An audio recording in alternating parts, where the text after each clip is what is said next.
सास लिनुहोस् अहिले, ठ्याक्कै अहिले। तपाईँको फोक्सोमा जुन चिज पसेको छ त्यो नभइकन तपाईँ 5 मिनेट पनि बाँच्नुहुन्न। तर के होला यदि त्यो चिज मात्र 5 पलका लागि यस संसारबाट पुरै हराइदियो भने? 5 पल, 1, 2, 3, 4, 5। सोच्नुहोस्, के त्यो त्यति धेरै लामो समय हो र? 5 पल एउटा मान्छेले पलक झ्याम्म गर्न लाग्ने समय, एउटा बच्चा हाँस्न लाग्ने समय, तपाईँको मुटुले 4 पटक ढकढक गर्ने समय। तर यदि प्राणवायु यो पृथ्वीको सबैभन्दा सामान्य, सबैभन्दा अदृश्य, सबैभन्दा अपरिहार्य चिज मात्र 5 पलका लागि हराइदियो भने यो संसार कहिल्यै उहिरहँदैन। कल्पना गर्नुहोस्, अहिले तपाईँ कहाँ हुनुहुन्छ? घरमा, सडकमा, कोठामा? कल्पना गर्नुहोस्, तपाईँ त्यही ठाउँमा हुनुहुन्छ। सबै सामान्य छ। चरा चिरबिराइरहेका छन्, मान्छेहरू हिँडिरहेका छन्, गाडीहरू गुडिरहेका छन्, र अनि सन्नाटा, पूर्ण सन्नाटा। यो सन्नाटा केवल आवाजको होइन, यो त प्रकृतिको सास हो। प्राणवायु वायुमण्डलमा जम्मा 21% मात्र हुन्छ। हामी त्यसलाई देख्दैनौँ, सुन्दैनौँ, छुँदैनौँ। तर त्यो नभइकन यो संसार, यो सुन्दर रङ्गीन जीवन्त संसार एउटा मृत ढुङ्गो मात्र हो। तर आज हामी सोच्दैछौँ पूर्ण रूपमा सकिनु परेन, मात्र 5 पल। के हुन्छ त 5 पलमा? पहिलो पल, प्राणवायु हरायो। वायुमण्डलबाट, पानीबाट, माटोबाट, हरेक ठाउँबाट 1 पलमा। तपाईँलाई थाहा छ यो पृथ्वीमा जति पनि धातु छन् ती सबैलाई जोडेर राख्ने चिज के हो? प्राणवायु। फलाम, तामा, एल्युमिनियम, यी सबैका सतहमा प्राणवायुको एउटा पातलो तह हुन्छ जुन तिनीहरूलाई बाँधेर राख्छ। एकसाथ त्यो तह हरायो। पहिलो पलमै हरेक धातुको सतह फुटेर टुक्रिन थाल्छ। काठमाडौँका पक्की भवनहरू, पुलहरू, गाडीहरू, ट्रकहरू, धातुहरू भत्किन थाल्छन्, किनभने जुन बन्धनले तिनलाई साथसाथै राखेको थियो त्यो बन्धन नै प्राणवायु थियो। र तपाईँको छाला पनि प्राणवायुले बनेको हो। हाम्रो छालाको बाहिरी सतहमा प्राणवायुका अणुहरू हुन्छन्, ती हराए। पहिलो पलमै सारा पृथ्वीका मान्छेहरूको छाला एकसाथ जल्न थाल्यो, जस्तो कि सूर्यको किरण सोझै हाम्रो कोशिकामा पसेको होस्। दोस्रो पल, पानी। पानी भनेको के हो? 2 भाग हाइड्रोजन, 1 भाग प्राणवायु। प्राणवायु हरायो, पानी बाँकी रहँदैन। कल्पना गर्नुहोस्, हिमालका हिमतालहरू, बागमतीको बहाव, महासागरका गहिरो तहहरू। दोस्रो पलमा ती सबै विघटित हुन थाल्छन्, हाइड्रोजन र प्राणवायु छुटिन थाल्छन्, पानी आफ्नो रूप गुमाउन थाल्छ। तपाईँको शरीरमा 70% पानी छ। त्यो पानी पनि हाम्रो रगत, हाम्रो आँसु, हाम्रो पसिना, हाम्रो सबै तरल पदार्थ 5 पल भित्रै विघटित हुन थाल्छन्। र यो मात्र मान्छेको कुरा होइन, महासागरको अरबौं टन पानी दोस्रो पलमा हाइड्रोजनको विनाश बादलमा परिणत हुन थाल्छ। हाइड्रोजन जुन अत्यन्त विस्फोट हुन्छ, अर्थात् दोस्रो पलमा यो पृथ्वी विस्फोटको विशाल भाँडो बन्दैछ। तेस्रो पल, माथि हेर्नुहोस्, आकाश निलो, विशाल असीमित आकाश। तपाईँलाई थाहा छ आकाश निलो किन देखिन्छ? किनभने वायुमण्डलमा भएका प्राणवायुका अणुहरूले सूर्यको निलो प्रकाशलाई छरपष्ट पार्छन्।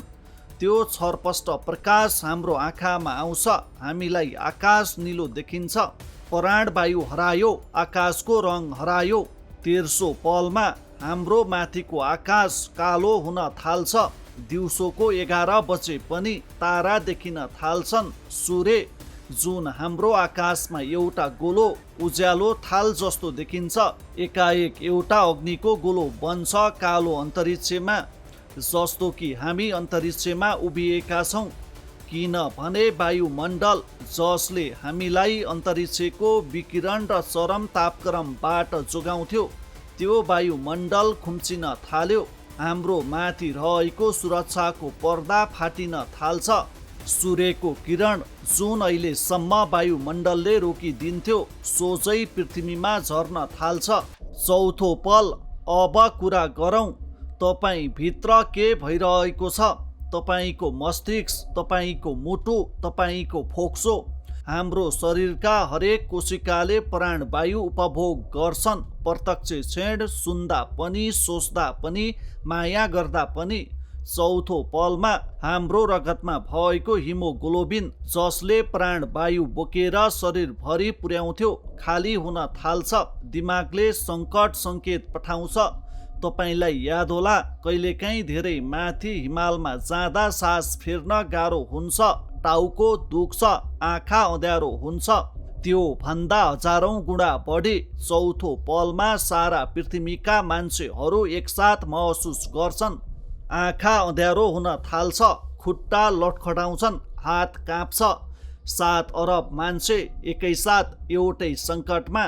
तर यहाँ एउटा अचम्मको कुरा छ, हाम्रो मस्तिष्क जुन चिजले हामीलाई सोच्न, प्रेम गर्न, सिर्जना गर्न सक्षम बनाउँछ त्यो मस्तिष्क प्राणवायुको सबैभन्दा ठुलो भोक हो। हाम्रो शरीरले उपभोग गर्ने कुल प्राणवायुको 20% एक्लो मस्तिष्कले खान्छ। चौथो पलमा मस्तिष्क ब्ल्याक आउट हुन थाल्छ।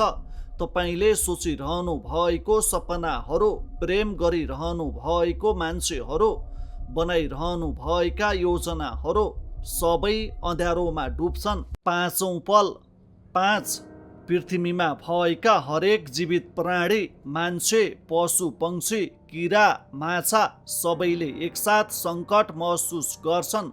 चरा आकाशमाथि अड्किन सक्दैनन्, ओर्लन थाल्छन्। माछाहरू पानीमा तड्पिन थाल्छन् किनभने घोलिएको प्राणवायु पनि हराएको छ।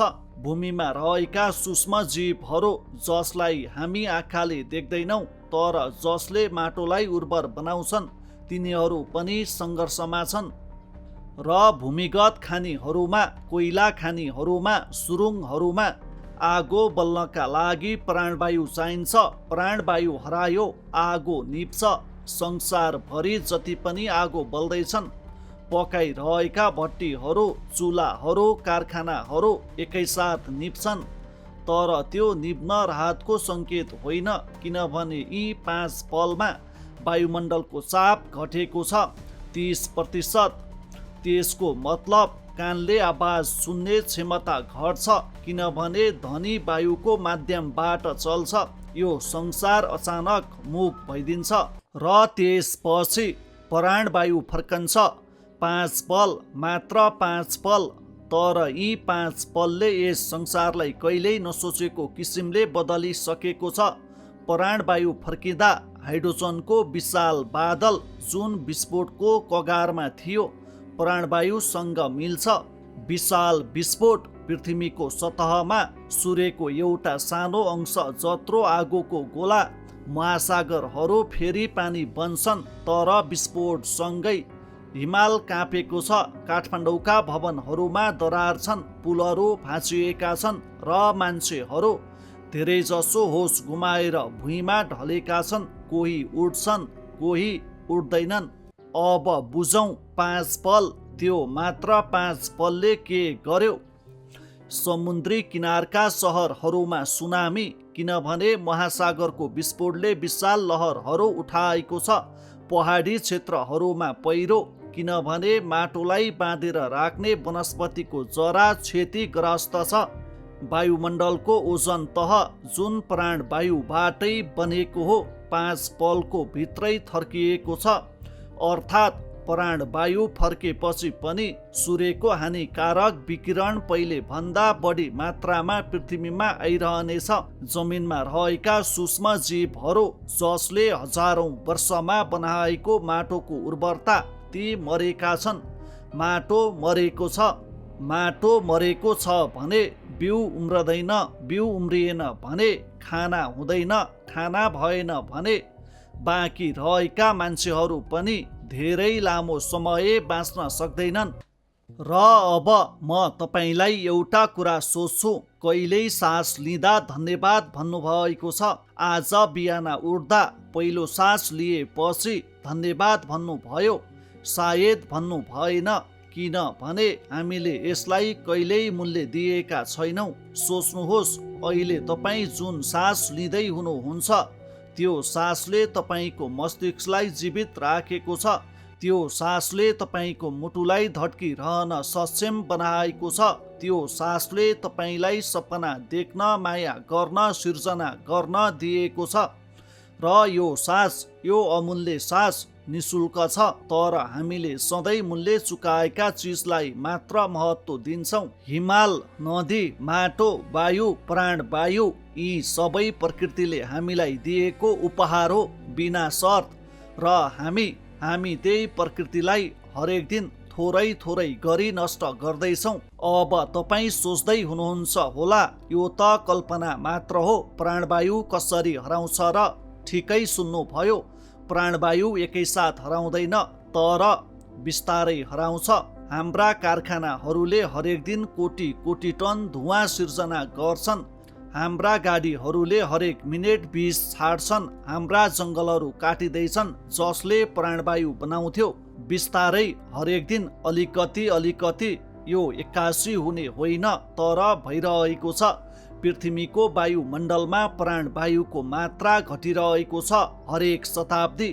वैज्ञानिकहरूले भन्छन्, यदि हामीले यसै गरी वन काट्ने, प्रदूषण फैलाउने, माटो नष्ट गर्ने काम जारी राख्यौँ भने एउटा दिन आउँछ जब त्यो काल्पनिक 5 पल वास्तविक हुन सक्छ। तपाईँले अहिले सास लिइरहनु भएको छ। यो सास, यो एउटा सास, यो कुनै संयोग होइन। करोडौँ वर्ष अघि जब यो पृथ्वीमा जीवन थिएन, निलो हरित शैवालहरूले सूर्यको प्रकाश उपभोग गरे र प्राणवायु बनाए। करोडौँ वर्ष, अरबौँ पुस्ता वनस्पतिहरूले, रुखहरूले, पानी मुनिका जीवनहरूले प्राणवायु बनाए। त्यही प्राणवायु आज तपाईँको फोक्सोमा छ। अर्थात् तपाईँ जुन सास लिनुहुन्छ त्यो करोडौँ वर्षको प्रकृतिको श्रमको उपहार हो। हाम्रा पुर्खाहरूले सास लिएको हावा, डाइनोसोरहरूले सास लिएको हावा, हिमालय उठ्नुभन्दा पहिलेका जीवहरूले सास लिएको हावा, त्यही हावा आज तपाईँसँग छ। र हामी त्यही हावालाई धुवाँले, विषले, उदासीनताले फर्काउँदैछौँ। के हामीले यसो गर्नु उचित छ? अब एउटा काम गर्नुहोस्, आँखा बन्द गर्नुहोस् र एउटा गहिरो सास लिनुहोस्। महसुस गर्नुभयो त्यो सास, त्यो एउटा सास, त्यसले अहिले तपाईँको मस्तिष्कका लाखौँ कोशिकाहरूलाई जागृत बनायो। तपाईँको मुटुलाई एउटा ताजा स्पन्दन दियो। तपाईँको शरीरलाई भन्यो, तिमी बाँचिरहेका छौ। यो संसार, यो विशाल रहस्यमय अनन्त संसार एउटा अदृश्य धागोमा टाँगिएको छ। त्यो धागो छुट्दैन जबसम्म हामी यसको मूल्य बुझ्छौँ। त्यो धागो टाढिँदैन जबसम्म हामी यसको सम्मान गर्छौँ। त्यो धागो भाँचिँदैन जबसम्म हामी यसको रक्षा गर्छौँ। 5 पल हामीले आज बुझ्यौँ। 5 पल कति शक्तिशाली छ। 5 पलमा सबै सुरु हुन्छ, 5 पलमा सबै सकिन्छ। अनि अहिले यो सेकेन्ड तपाईँ सास लिँदै हुनुहुन्छ। यो साधारण लाग्छ, यो सामान्य लाग्छ, तर यो सबैभन्दा ठुलो चमत्कार हो।